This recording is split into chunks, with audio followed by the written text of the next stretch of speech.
Dear students, today I shall teach you synthesis of compound sentences. Dear guys, as you know, compound sentence has two or more than two independent clauses. Guys, I have told you about independent clauses and dependent clauses in my video related to clauses. आपको पता होना चाहिए कि independent clause उस clause को कहते हैं जो किसी दूसरी क्लॉज पर आश्रित नहीं होती या जो स्वयं अपना पूर्ण अर्थ रखती है। डिपेंडेंट क्लॉज वो क्लॉज होती है जिस क्लॉज में स्वयं का पूर्ण अर्थ नहीं निकलता, वह अपने अर्थ को पूर्ण करने के लिए किसी दूसरी क्लॉज पर आश्रित होती है, उसे डिपेंडेंट क्लॉज कहते हैं। गाइस, अब कंपाउंड सेंटेंस में दो या दो से अधिक इंडिपेंडेंट क्लॉजेज होती हैं और शर्त क्या है, उन इंडिपेंडेंट क्लॉजेज को which are joined with coordinating conjunctions, जिनको coordinating conjunction से जोड़ा जाता है।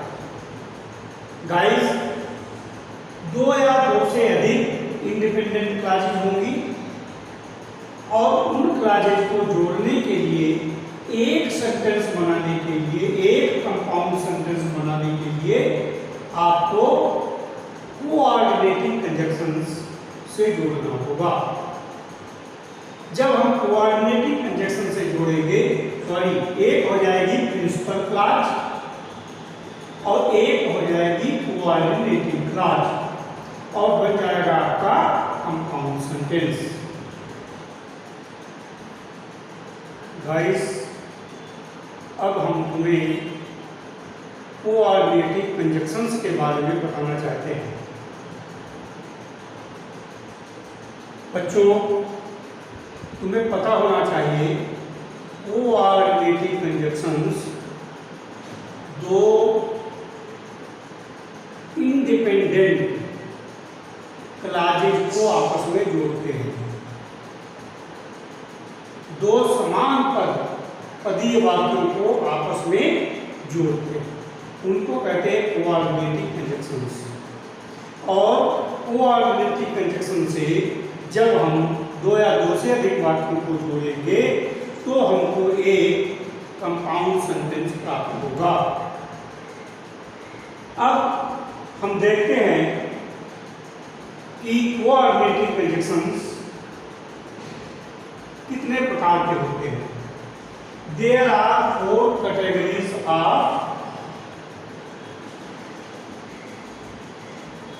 Coordinating conjunctions. कोऑर्डिनेटिंग कंजंक्शंस के 4 कैटेगरीज होती हैं और वो कैटेगरीज होती हैं आपकी, नंबर फर्स्ट है कम्युलेटिव कंजंक्शन,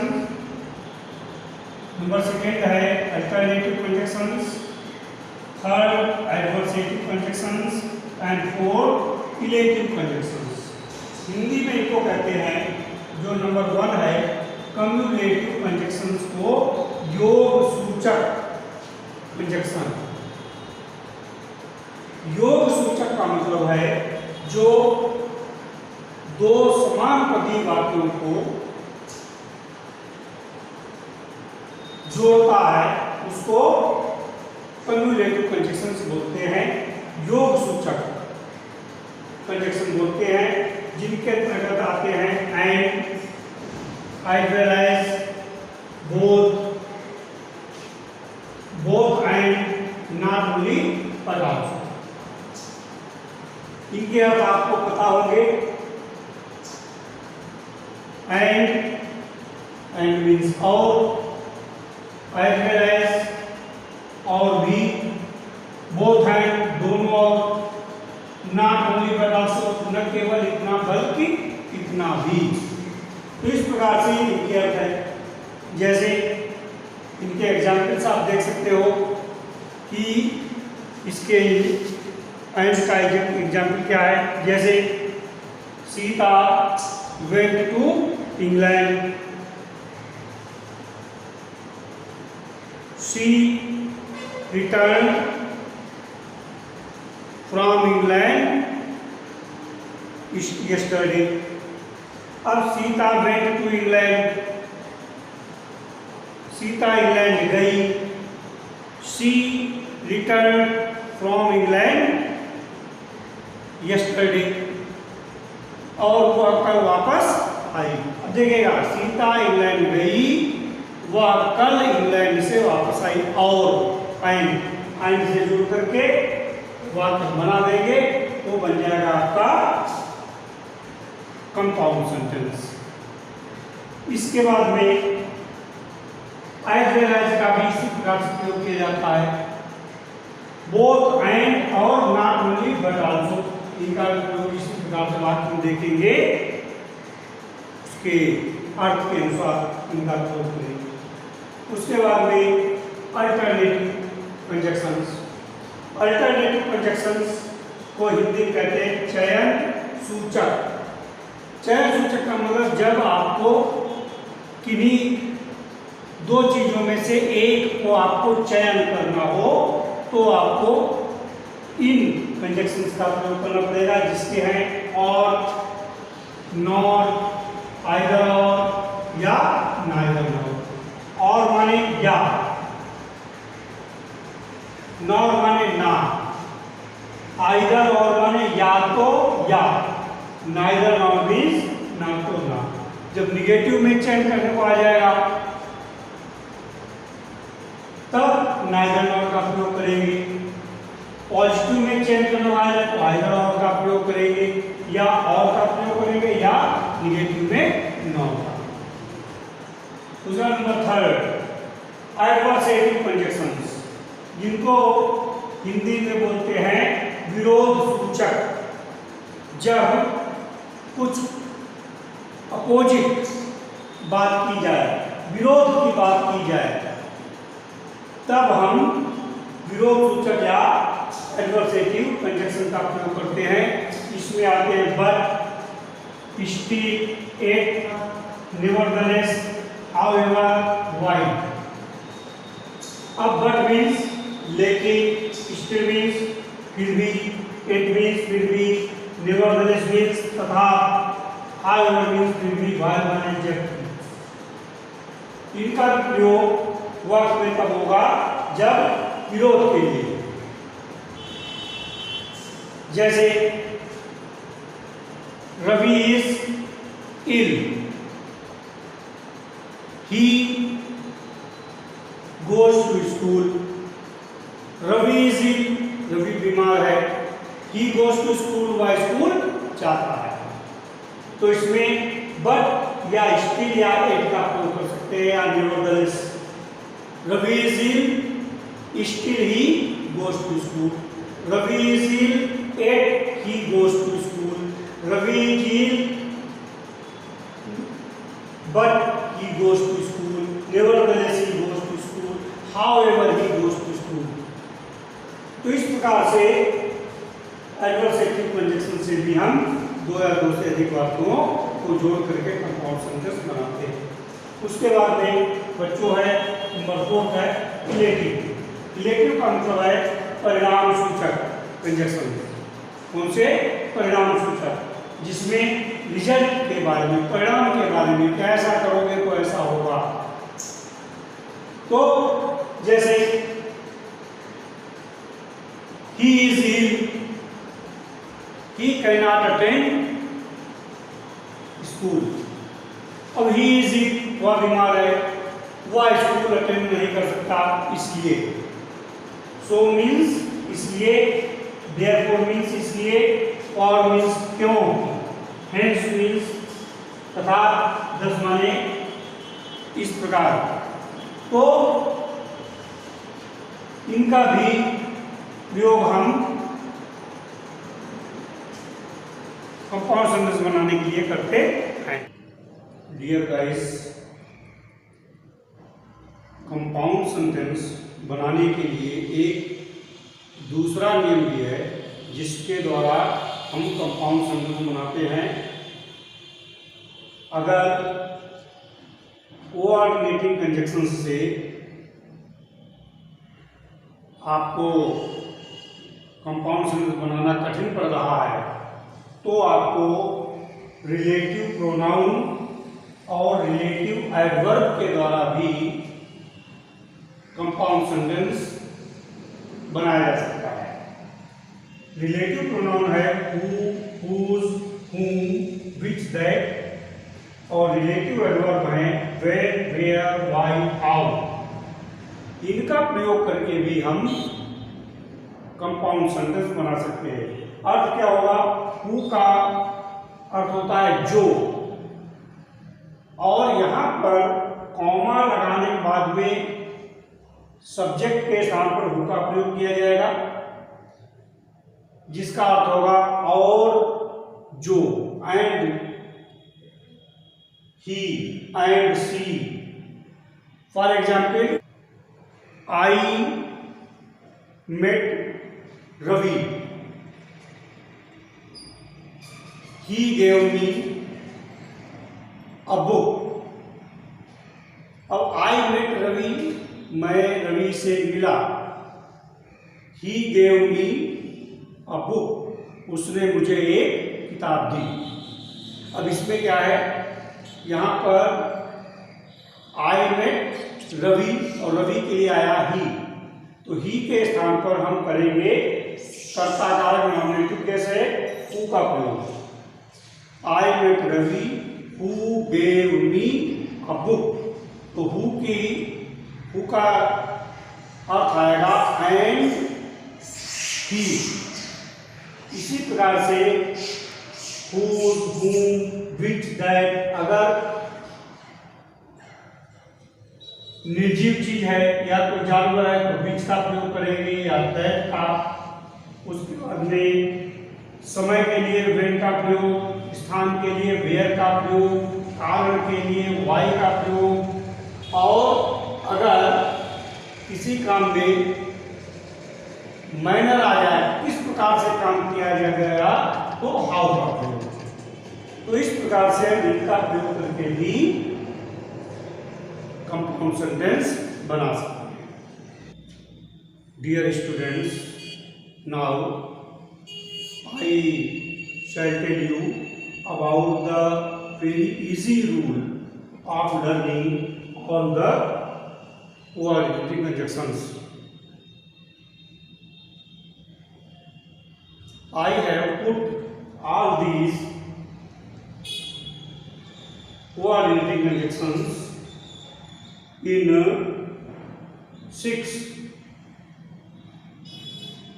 groups। जैसे फाइन वॉइज, मैंने याद FANBOYS, फाइन वॉइज, इसके द्वारा हम अच्छी तरीके से इनको याद कर सकते हैं। और फाइन वॉइज F से बन गया फॉर कंजक्शन का मतलब है क्यों, इसका अर्थ बिकॉज के लिए आता है, बिकॉज के लिए, फॉर क्यों। ए फाइन, ए किससे बना जाएगा, एंड से रिलेटेड है as well as, both and not only but also. उसके बाद एन से बन गया नॉट, बी से बना बट, वाई नेवरदलेस।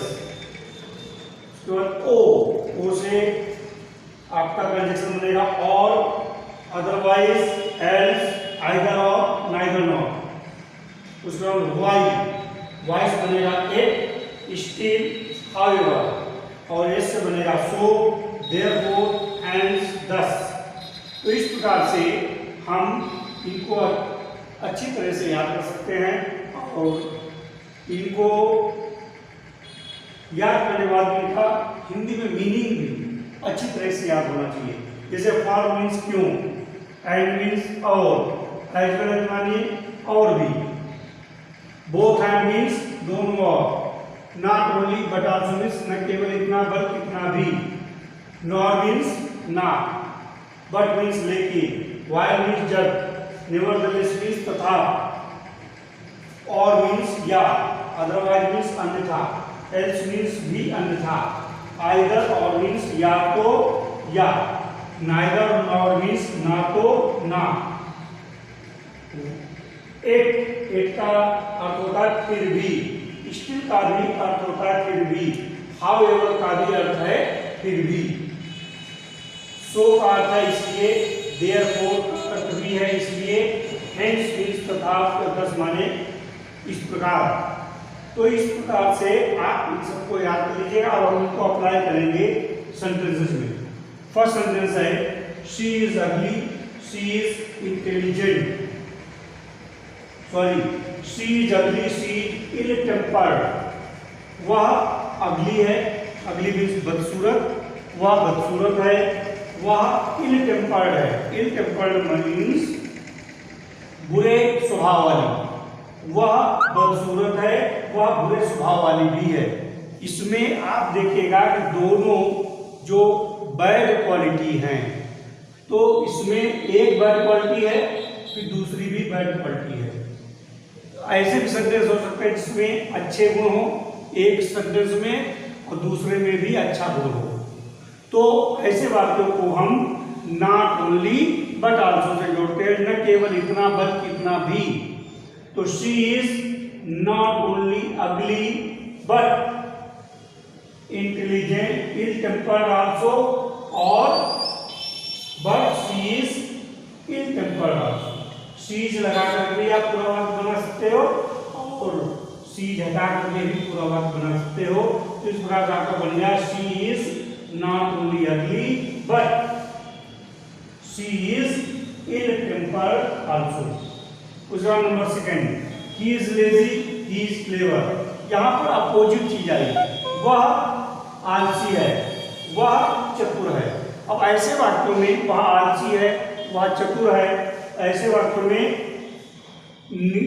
अपोजिट जब अर्थ आए तो बट, एट, इस प्रकार का हम प्रयोग कर सकते हैं। तो हो जाएगा ही is lazy but he is clever, वह आलसी है लेकिन वह चतुर है। उसके बाद में she is not intelligent, she is not diligent. अब यहां पर देखिएगा कि दोनों क्वालिटी निगेटिव में आई है, वह बुद्धिमान नहीं है, वह परिश्रमी नहीं है। तो जब दोनों में निगेटिव आए तो नाइदर नॉर का प्रयोग करेंगे। किसका प्रयोग करेंगे? नाइदर नॉर, ना तो ना। तो she is neither intelligent nor diligent, न तो वह बुद्धिमान है और न ही परिश्रमी। Next, he is ill, he works hard, वह बीमार है, वह कठिन परिश्रम करता है।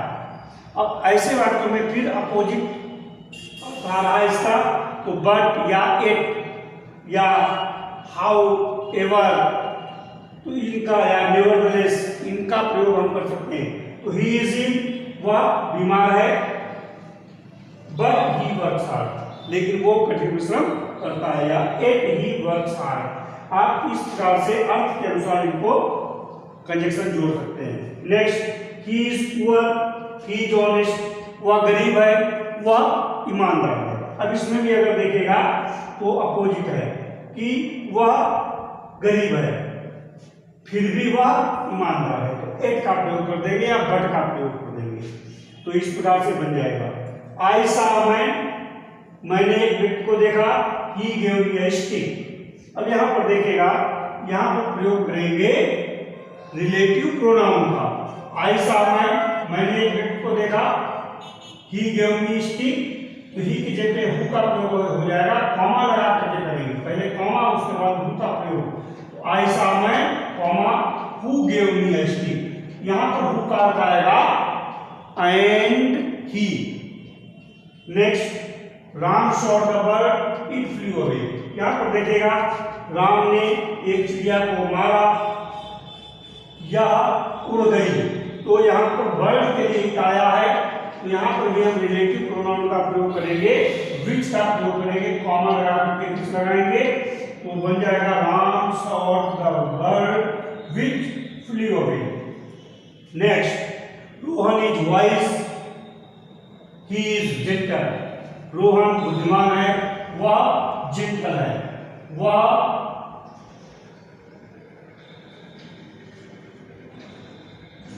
सभ्य है।